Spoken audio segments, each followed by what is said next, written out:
ओम ब्रह्म सत्यम सर्वाधार।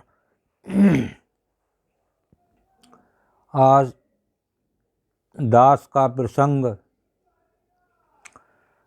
प्रेम और परमात्मा, बहुत ही सुंदर इस प्रसंग का वर्णन है। प्रेम और परमात्मा का क्या भेद है, किसको किससे प्रेम होता है, कैसे प्रेम होता है, कैसा प्रेम होना चाहिए, वो इस प्रसंग से श्रवण करें। संतों की उपदेश देने की रीति नीति भी अनूठी होती है। कई संत अपने पास आने वाले से ही प्रश्न करते हैं और उसकी जिज्ञासा को जगाते हैं और सही सही मार्गदर्शन कर देते हैं। आचार्य रामानुजाचार्य एक महान संत एवं संप्रदाय धर्म के आचार्य थे। दूर दूर से लोग उनके दर्शन एवं मार्गदर्शन के लिए आते थे। सहज तथा सरल रीति से वे उपदेश देते थे। एक दिन एक युवक उनके पास आया और पैर में वंदना करके बोला, मुझे आपका शिष्य होना है, आप मुझे अपना शिष्य बना लीजिए। देखिए क्या कहते हैं आचार्य जी। रामानुजाचार्य ने कहा, तुझे शिष्य क्यों बनना है?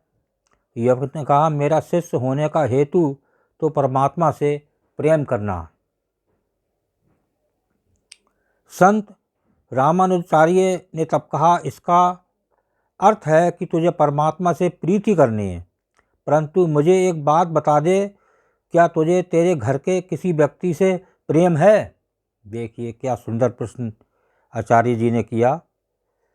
युवक ने कहा, ना किसी से भी मुझे प्रेम नहीं।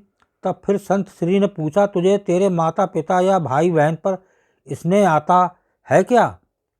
तो युवक ने नकारते हुए कहा, मुझे किसी पर भी तनिक मात्र भी स्नेह नहीं आता।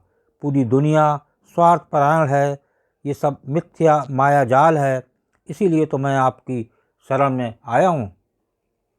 तब संत रामानुज ने कहा, बेटा मेरा और तेरा कोई मेल नहीं, तुझे जो चाहिए ये मैं नहीं दे सकता। युवक ये सुन स्तब्ध हो गया। उसने कहा, संसार को मिथ्या मानकर मैंने किसी से प्रीत नहीं की। परमात्मा के लिए मैं इधर उधर भटका। सब कहते थे कि परमात्मा के साथ प्रीति जोड़ना हो तो संत रामानुज के पास जा, पर आप तो इनकार कर रहे हैं। संत रामानुज ने कहा, यदि तुझे तेरे परिवार से प्रेम होता, जिंदगी में तूने तेरे निकट के लोगों में से किसी से भी स्नेह किया होता, तो मैं उसे विशाल स्वरूप दे सकता था। थोड़ा भी प्रेम भाव होता तो मैं उसे ही विशाल बना के परमात्मा के चरणों तक पहुंचा सकता था। छोटे से बीज में से विशाल वट वृक्ष बनता है, परंतु बीज तो होना चाहिए। जो पत्थर जैसा कठोर एवं शुष्क हो, उसमें से प्रेम का झरना कैसे बह सकता है? कितनी सुंदर बात आचार्य जी की। यदि बीज ही नहीं तो वट वृक्ष कहाँ से बना सकता हूँ?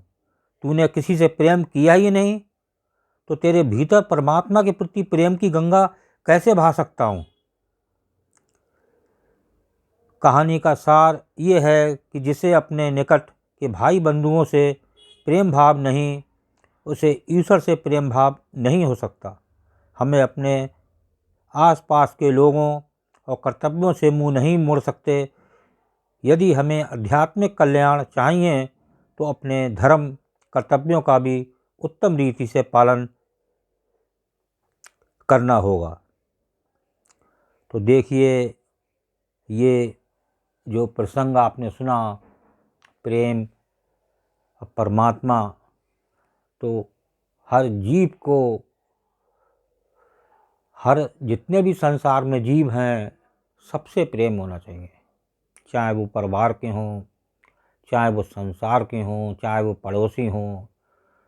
तो प्रेम जब पैदा होता है तब उसे पता चलता है कि प्रभु की प्रीति कैसी होती है। परंतु में जब मन तभी लगेगा जब अंदर से प्रेम होगा। जब प्रेम ही जागृत नहीं होगा तो अंदर से विश्वास और निश्चय बहुत दूर है। तो एक हर जीव से प्रेम बनाएं और एक हर जीव से आस्था रखें तो निश्चित ही इस मानव जीवन का कल्याण होगा। ओम ब्रह्म सत्यम सर्वधार दास का अगर ये चैनल अच्छा लगा हो तो इसे सब्सक्राइब करें, बेल प्रेस करें, लाइक करें, शेयर करें ताकि आगे आने वाला वीडियो सर्वप्रथम यूट्यूब में मिले। ब्रह्म सत्यम सर्वधार।